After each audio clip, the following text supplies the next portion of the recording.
Banawe Red Tire Shop and Auto Detailing. Ayan. Mag-i-install tayo ngayon ng bagong low profile na goma. O, ayan.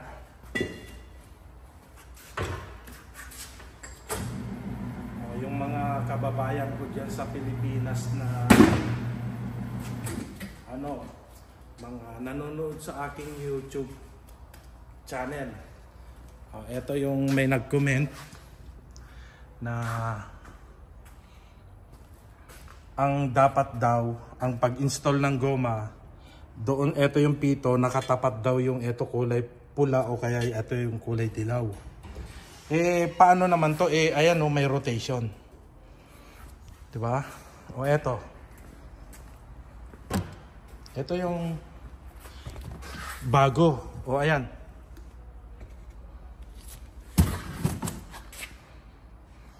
yung kabila netong goma na to ay wala namang marker na pagtatapatan mo ng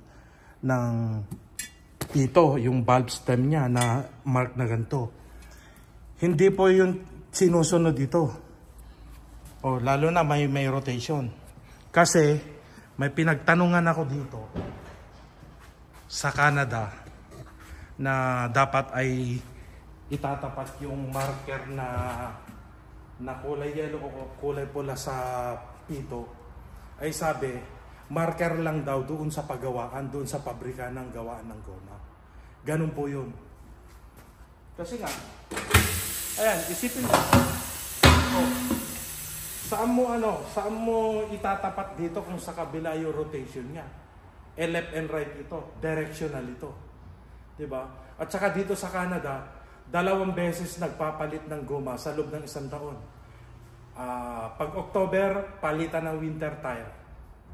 Pag yung April, palitan ng summer tire.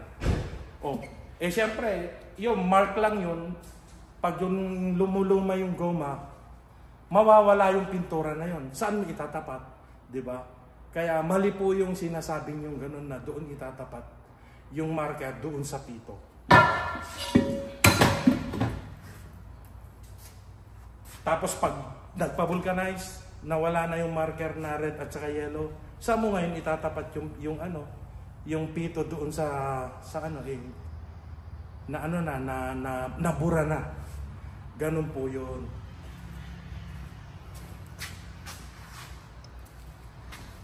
Etong goma na to ay 4 na pinalitan ko. Ayan, Volkswagen na Jetta ito, naka-lowered. Ayan, kaya ito ang tibay ng goma. Ang bilis ng takbuhan dito, 80, 100, 110, 120 pa nga minsan hindi sumabog, thanks God, at hindi na disgrasya yung may-ari.